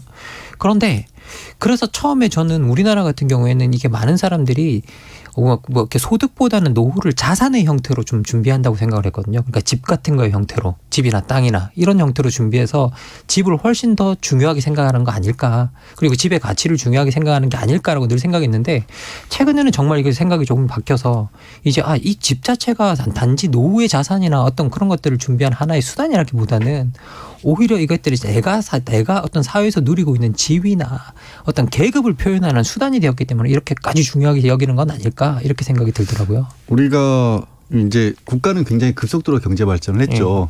경제 발전을 하면서 산업 구조를 여러 가지 분야가 있지 않습니까? 그중에는 금융이라는 것도 있고 그리고 말씀하신 것처럼 연금 제도라는 것도 있고 그런데 그렇게 발전해 나가는 제도 속에서 없던 돈이 굉장히 많아졌는데 그 없던 돈이 굉장히 많아지는 가운데서 그 부동산 토지라든가 주택에 관한 정책들은 사실상 따라오지를 못했던 것 같아요. 네. 그러니까 돈이 갑자기 많아진 돈을 가져다가 부을 수 있는 곳은 사실은 부동산밖에 안 부동산이 제일 컸었고 경제가 발전하면서 이 부동산마다의 가격의 차이라고 해야 될까? 그러니까 개발이 되고 뭐 쉽게 말해서 서울의 강남 같은 것도 생기기도 하고 그렇지 않은 것도 생겼는데 그러면 거기에 맞게끔 사실은 산업이 발전하는 속도에 맞춰서 어떻게 보면 토지라든가 부동산 주택에 대한 정책이 있었어야 되는데 그게 없이 그러니까 가장 대표적인 걸로 대한민국처럼 많이들 강조하는 게 어떤 부동산을 가지고 있을 때 그 부담이 적은 나라가 없어요. 그렇죠. 비싼 집들 뭐 아파트가 비싼 데는요. 홍콩 뭐 일본 이런 데들은 훨씬 더 비싼 데도 많습니다. 미국 같은데. 근데 그런 아파트들은 그거를 가지고 있기 위해서 계속해서 내야 되는 돈들의 유지비가 되게 많거든요. 네. 그 나라들은 경제 발전이 비슷한 수준으로 올라갔으니까 우리는 경제의 속도에 비해서 그 부동산 정책의 속도가 못 따라왔던 것 같아요. 그러다가 어떤 시점에는 이미 가진 사람들이 너무 많아진 상황에서 그 뒤늦게 그걸 규제하려고 드니까 반발만 생겨서 아직까지도 제대로 못 잡지 않은 게 하는 생각이 들어요. 이로대님께서 우리나라 사람들은 역사적으로 삶의 터전을 타의적으로 빼앗겼던 경험이 있어서 그럽니다. 일제시대도 그렇고요. 전쟁도 그렇고요. 그러다 보니 정착에 대한 무의식이 핏줄을 타고 내려온 것이 아닌가요? 물론 이제 안정보다 재테크의 수단이 되었지만요. 저한테는 이런 핏줄을 타고 내려온 거는 전혀 없는 것 같습니다. 아니 그 얘기도 저희가 이제 망고 선생님 기다림이랑 바꿔서 그 얘기했는데 예전에 생각해 보면요. 예전에 이제 집이 아니라 토지였죠. 네. 그렇죠. 농업이 전부였을 때 대부분의 국민들은 사실은 소작농이었어요. 소작농이었죠. 그래서 주인집이라는 표현이 진짜 실제로도 주인이었잖아요. 네. 그 사람들이. 그러니까 사람의 주인이기도 했잖아요. 그러니까 그런 것들 사실 아픈 과거지만 그런 역사죠 역사가. 그게 남아 있을 수 있는 거죠. 강성모님께서 사업이나 노동 기대소득보다 훨씬 높은 수익률을 주는 부동산. 이 부동산 문제가 이렇게 끝없이 부동산이 치솟고 있어서 좀 불안합니다. 그 불만이에요. 이게 못 사서 불만, 내 거는 조금 올라서 불만, 많이 오르면 세금 올라서 불만, 모두가 불안하고 모두가 불행한 게임에 지금 들어가 있습니다. 그래서 민심이 끓고 있어요. 어디를 건드려도 말씀하신 것처럼요. 그러니까 어디를 건드려도 불만이 되는 상황이 되는 거예요. 제가 이런 얘기를 들었어요. 요즘 2030 얘기를 정치권에서 많이 하잖아요. 2030 중에 딱히 정치 현실에 대해서 관심이 없는 친구들이 만약에 제일 정치권에서 불만을 표출하는 데가 어떤 데냐라고 들어봤더니 그 부모 세대가 부동산 정책에 관해서 불만을 토하는 걸 듣고 2030 세대는 그걸 배울 수 있다라는 거예요. 예. 그럴 수 있잖아요. 집에서 아버지가 아니 나 지금 정년퇴직하고 아파트밖에 없는데 사실 그 아파트가 2, 30억 하는데 근데 그 청년은 그 아버지의 불만을 듣고 이 정부를 정책을 비판할 수도 있다라는 건데 그런 사람 많습니다. 근데 정부에 쓴 정책을 만들 때 또 청년 세대들의 어떻게 보면 주거 문제를 해결하기 위해서 또 세금을 걷는 거거든요. 그러니까 청년을 위한 정책이 펼쳐지느라고 아버지 세대에게 부담이 가면 그 부담을 청년이 또 같이 비판하는 그런 웃지 못할 일들이 벌어지고 있는 거예요. 거기다가 더 저는 또 하나 요인이 되게 문화적 요인이 있는 것 같은데요. 특히 2030, 특히 20대 같은 경우에는 우리나라에서 저는 처음 만들어진 아파트 키즈들이라고 생각하거든요. 예, 외국 같은 경우에는 이게 아파트가 별로 좋은 주거 수단이 아니죠. 우리나라처럼 이렇게 뭐 좋은 주거 수단이 아닌데 실제 지금 우리나라에서 이제 지금 특히 도시화되기 시작하면서 많은 도시화에서 아파트가 무수하게 들어섰고 거기서 이제 아이들이 다 아파트에서 나고 자랐거든요. 그래서 실제 이 아파트를 그렇게 부담스러워하지도 않고 이게 나빠하지도 않고 이 아파트 안에서 이 세계에서 사는 거에 되게 당연시하는데 생각해 보면 이제 집값이 너무 폭등하면서부터 이 자기가 살고 있고 자기가 자란 세계에서 쫓겨날 위치에 처해진 거죠. 그렇죠. 예, 예. 그러니까 그 불안이나 그 불만들을 어떻게 우리가 되게 뭐라고 해야 될까 수렴하기 상당히 어려운 상황에 와 있는 것 같아요. 성장하면서 가졌던 거를 나는 개인적으로 못 가진다라는 건 굉장히 큰 불만이 될 수밖에 없는 거죠. 근데 현실은 아까도 이제 그런 얘기했지만 보통 집을 가지신 분들은 행복한 고민일 수 있는데 이런 얘기를 들었어요. 내가 1년 동안 일한 것보다 앉아서 놀고 있던 내 집이 돈을 더 많이 벌었다. 다 거의 다 대부분 그렇습니다. 그러니까 일을 하는 사람들도 그렇고 근데 그 집이 없는 사람들은 더더군다나 뭐 비교할 수 없을 만큼 자괴감이 들 거 아니에요. 내가 1년 동안 일을 했는데 집값 올라간 것만큼 그러니까 전세값을 오른 것만큼을 못 번다. 그럼 완전히 말도 안 되는 상황인 거죠. 제가 저기 성동구에 사시는 분을 만났는데요. 집값이 엄청 많이 올랐어요. 근데 그분은 강남 사람하고 비교합니다. 그렇죠. 강남은 더 많이 올랐는데 아우 불만. 근데 강남 사람을 만났어요. 잠원동입니다. 서초구 잠원동인데 강남에서 가장 많이 올랐는데 그분은요 압구정동 강남구 압구정동하고 비교해가지고 압구정동보다 덜 올랐다고 불만을 표하더라고요. 근데 압구정동 분을 만났는데 너무 많이 올라서 세금 때문에 불만을 얘기하더라고요. 야, 이거 참 웃고 있지만 이게 웃을 일이 아닌데 이게 어떻게 그러니까 지금 부동산 같은 경우에는 어디를 대도 뭐 어디를 갖다 대도 특히 도시 안에 살고 계시는 분들 특히 높은 집값에 이렇게 있으신 분들은 그리고 특히 도시에 살고자 하는 세대들은 여기 뭐 누구라도 불만을 가질 수밖에 없는 그런 상황에 처해 있는 것 같아요. 그나마 이제 학자들이 경제학자들이 뭐 풀 수 있는 어떤 해결책이 주어진 해결책이라고 하는 게 끝없이 나오는 얘기긴 하지만 아직까지는 안 통하고 있는 게 절대적인 인구 절벽이 온다라는 거죠. 사실은 공간적으로 수요 공급으로 따져봤을 때는 남아 볼 수밖에 없는 구조라는 건 맞아요. 분명 곧 와요. 그러니까 서울 같은 경우도 이미 재작년부터 줄어들기 시작했거든요. 수도권도. 그러면 지금도 이미 공급 가용이 돼 있는 부분들이 분명히 줄어들긴 할 텐데 걱정되는 건 이게 부동산이 지금 말한 것처럼 그렇게 돈을 버는 수단이 돼버렸기 때문에 어딘가 누군가는 계속해서 그 분위기를 기조를 끌고 나가려는 사람들이 있을 거란 말이에요. 분명히 있죠. 그게 문제예요. 그게. 네. 그리고 이거는 우리나라만 있었던 현상은 아닌 것 같고요. 실제 이게 2017년에 영국 경제학자들이 함께 이제 땅과 집값의 경제학이라는 이걸 책을 냈었거든요. 근데 여기 보면 미국, 영국에서도 주민들이 엄청난 빚을 하는 채 투기 자산 중에서도 특히 고정 자산, 부동산에 엄청나게 투자를 많이 했대요. 예, 여기, 예, 그리고 이거는 뭐 우리나라뿐만이 아니는 전 세계적으로 그렇죠. 사실은 지금 그렇게 이렇게 나타나고 있어서 어떻게 보면 그래서 근데 좀 저는 들여다보면서 좀 문제가 뭐냐고 생각했냐면 오히려 집값보다 땅값이 더 큰 문제가 아닐까라는 생각이 들 때가 있어요. 그렇죠. 예, 연결이 돼 있죠. 그러니까 사실은. 땅값이 비싸니까 그 위에 서 있는 건물들이 비싼 거 아닌가라는 생각이 자꾸 들거든요. 다 지금 땅값이죠. 예. 그런데 지금 우리나라 작년에 보니까 물가 상승률보다 땅값이 13배 올랐더라고요. 여기서 문제가 있죠. 네, 큽니다. 조기숙님께서 아버지는 집값이 올라야 되고 아들은 집값이 내려야 하고. 네. 조기숙 선생님 맞으시죠? 네. 5405님 저는 신도시가 진행 중인 곳에 살고 있는데요. 수없이 아파트가 세워질 때마다 집은 저렇게 많은데 왜 다들 내 집은 없다 소리가 나오게 하는 건가요? 원인이 무엇인가 싶더라고요. 그러니까요. 지방에 출장 갔다가 서울 오지 않습니까? 그러면 아파트가 빽빽합니다. 서울 근처로 올 때마다 빽빽한데 내 아파트, 내 집은 없습니다. 네. 사이님께서 살기 힘드니까 집에 대한 애착이 좀 심한 것 같습니다. 걱정입니다. 이렇게 얘기하시는데요. 네. 근데 여러 가지 제가 이제 아까 조금 전에 말씀드린 것처럼 수요 공급 면에서도 충분히 여유가 생길 수 있고, 그리고 제가 코로나19를 겪으면서 많은 분들이 야, 비대면으로 할 수 있는 일이 이렇게 많을 줄 몰랐다는 얘기도 하거든요. 그 얘기는 뭐냐면 주거 환경에 대한 제약이 굉장히 많이 풀리고 있다라는 거거든요. 그렇죠. 사실은 네. 그래요. 그러니까 이제 출근 안 하고 비대면 그렇죠. 온라인 계속 갈 거예요. 그리고 이 이제 우리 IT 업계 중에서도 선도적으로 제주 같은 데 간 업체들도 있었잖아요. 예. 아직도 대한민국에서 주요 기업으로 유지하고 있습니다. 충분히. 그러니까 제주 가가지고 땅값 몰랐다고 좋아하고 있어요. 그렇죠.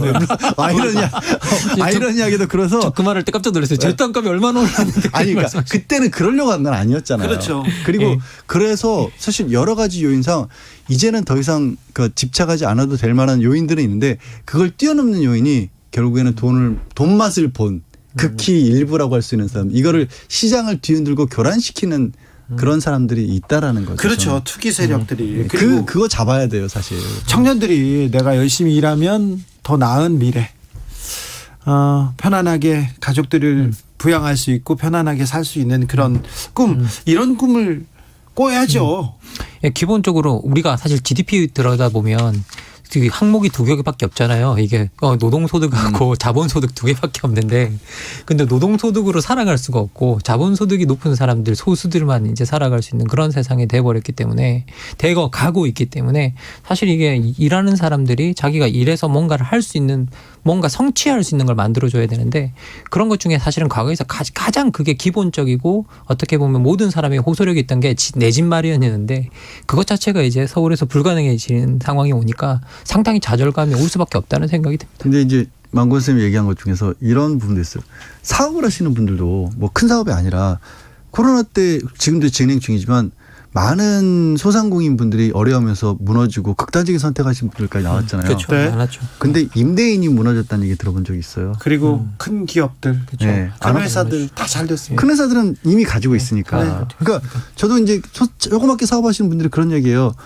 직원들 월급 주고 자기 뭐 같이 직원들 못지않게 일하고 사장이라고 하지만 더 큰 돈 못 가져가는데, 그보다 더 큰 돈은 사실은 이게 임대인들한테 가계세를 내고 있다고. 그러니까 여기서 부동산이라고 하는 게 얼마나 사실 우리 사회 경제에 있어서 좀 악역이라는 생각밖에 사실 안 들어요, 저는. 사실 이게 부동산 쪽에 들어가는 돈이 상당히 심각하다는 생각이 많이 드는 건 뭐냐면요. 이게 헨리 조지라고 하는 아주 유명한 이제 네. 토지개혁가이잖아요. 그분이 경제의 3요소를 맨날 들여다보면 토지, 자본, 노동이라 그러는데 경제학 교과서 읽어가다 보면 갑자기 토지가 공중으로 증발한다 그러거든요. 네. 하나도 안 보인다고. 그런데 국가의 부가 늘어나고 있는데 노동자의 임금은 많이 안 오르고 이자율이 상승하지 않는다라는 건 돈이 어디로 딴 데로 갔기 때문인데, 새 항목에서 비어있는 게 토지 100%밖에 없다는 거예요. 네, 그럼 그 그렇죠. 지대로 다 넘어가고 있다는 거예요. 그래서 이 지대를 국가가 잘 다루어내야 된다고 계속 이야기하거든요. 그래서 이 지대에서 확실히 세금을 걷어내야만 한다. 그리고 이게 최우선의 세수가 될 정도로 걷어야 된다고까지 이야기를 하거든요. 아니, 조금 전에 드린 말씀 그대로인 거예요. 네. 이렇게 하면 예를 들어서 그 가게를 운영하시는 사장님이 가게세가 뭐 반까지도 한 10%가 줄어든다고 치면 그거 종업원들에게 월급으로 줄 수가 있는 거예요. 그렇죠. 근데 그걸 못 내니까, 근데 이게 악순환인 게 뭐냐면 그 가게세는 못 깎으니까 종업원들의 급여를 깎고, 코로나 때 힘드니까 종업원들을 내보내고 본인도 일자리를 잃는 그런 상황이거든요. 이거는 비정상인 거거든요, 사실. 그렇죠. 그래서 부동산이 이게 사유재산인가 공공재인가 이런 데에 대한 생각도 좀 다시 해야 될 때가 온 것 같습니다. 제가 이렇게 말씀드리면 또 맨날 이거 이야기만 하면 사회주의자라고 해서 욕을 해서 난리인데, 전 토지 공개념은 진짜 필요하다고 생각하거든요. 그 토지 공개념 같은 경우에는 이게 민주주의 국가 이게 어딨냐라고 하지만, 실제로 이탈리아, 스페인, 대만 같은 경우는 보면 아예 대만은 헌법에다가 거기 땅에서 불로소득 얻는 거 국가가 다 세금 부여해서 걷어낼 수 있다고 헌법 조항에 박아놨거든요. 예. 그래서 근본적으로 우리가 여기에 대한 좀 치유책이 우리가 좀 있어야 되는 것 같아요. 소위 토지 공개념이라는 게 국유화한다는 뜻이 아니거든요. 아니죠, 절대로. 모든 것은 철저하게 사유화돼 그냥 거기에 세금 부어서 세금을 가져간다는 뜻이거든요. 거기서 얻는 불로소득에. 예. 근데 참 희한한 게 뭐 종부세 논란 같은 경우도 예. 그래요. 사실 그것 때문에 부담을 지는 사람보다는 안 그런 분들이 압도적으로 많은데도 불구하고 그걸 어쩌면 이제 국가에 대한 신뢰가 좀 없는 것 같죠. 과거에 세금 걷어다 자꾸 딴 데 쓰고 이런 것들을 해서 그런지 모르겠으나 그게 이 공개념에 조금이라도 접근할 수 있는 방법이거든요. 네. 사실 이 일정 부분에 있어서는 그분들이 노력해서 얻은 부가 아니잖아요. 네. 그렇죠. 예. 그분들이 노력한 게 아니라 도시가 개발되고 그 지역이 발전하면서 얻은 부니까 일부를 환원시키겠다는데 언론조차도 굉장히 부정적으로 쓸 때가 좀 많아요, 사실. 예, 그러니까요. 2030 우리 청년들 걱정이 많습니다. 고민도 많은데 일자리 걱정, 취업 걱정 있는데 이제 집 걱정, 부동산 고민까지 해야 되는데 이렇게 힘들어하는 청년들한테 좀 한마디 해주세요, 박사님. 어려운 거니까 박사님한테 물어봅니다. 야, 여기에 대해서는 그냥 잘못했습니다라고 말할 수밖에 없는, 죄송합니다, 미안합니다라고 사과부터 하고 출발해야 되는 이야기인 것 같은데요. 진심으로 진짜 사과드리고 미안하다는 말씀드리고. 기성세대로서? 예, 그렇습니다. 기성세대로서 이거 부끄러운 일입니다. 그래서 뭔가 우리가 제가 무슨 이걸 할 수 있다는 건 말이 안 되고요. 정말 우리 기성세대들이 뭔가 큰 개혁이 필요한데, 제가 하나 말씀드리고 싶은 사례는 이거예요. 1993년에 세계은행에서 우리나라를 칭찬했던 게 뭐였냐면 경제 발전을 이루었는데 가장 평등한 경제 발전을 이룬 국가 중에 하나다. 그랬어요? 예, 그런 일이 있었어요? 예, 1993년에. 근데 우리나라 지표가, 불평등 지표가 사실은 그 이후에 나빠졌거든요. 그렇죠. IMF에 양극화 나빠졌거든요. 계속해요. 예. 근데 그때 93년까지만 해도 그 칭찬을 했는데 상당히 많은 기여를 했다고 다 공통적으로 지적을 하고 있거든요. 저는 뭔가 그런 수준의 대책이 필요하지 않을까, 이제 한번 리셋. 혁명적인. 저는 그런 생각이 듭니다. 네. 철학의 맛, 부동산에 대해서, 집에 대해서 우리가 고민해봤습니다. 오늘의 결정적 한마디로 정리하겠습니다. 자, 양 변호사님. 네? 무릎 꿇겠습니다. 저도 기성세대라. 다 잘못한 걸로. 예. 네. 결정적 한마디, 박사님. 잘못했습니다. 제가 잘못했어요. 네. 오늘 말씀 감사했습니다. 철학의 맛, 김만권 박사, 양지열 변호사 함께했습니다. 네. 청년들한테 미안하게 생각합니다. 저도 감사합니다. 오늘 말씀. 네, 고맙습니다. 감사합니다. 김유나의 고잉홈 들으면서 주진우 라이브 여기서 마치겠습니다. 오늘 돌발 퀴즈의 정답은 동한 겁니다. 고잉홈 했는데 우리 집 아니야 그래가지고 슬퍼요, 이렇게 또 청년들이 뭐라고 할까 봐 이것도 미안하네요. 네. 아무튼 오늘 수능 날이었는데요. 수능 치른 학생들, 그리고 부모님들, 선생님들, 그리고 주변에서 지켜본 사람들 모두 고생했다고, 너무 훌륭했다고 말해주고 싶습니다. 저는 내일 오후 5시 5분에 돌아옵니다. 지금까지 주진우였습니다.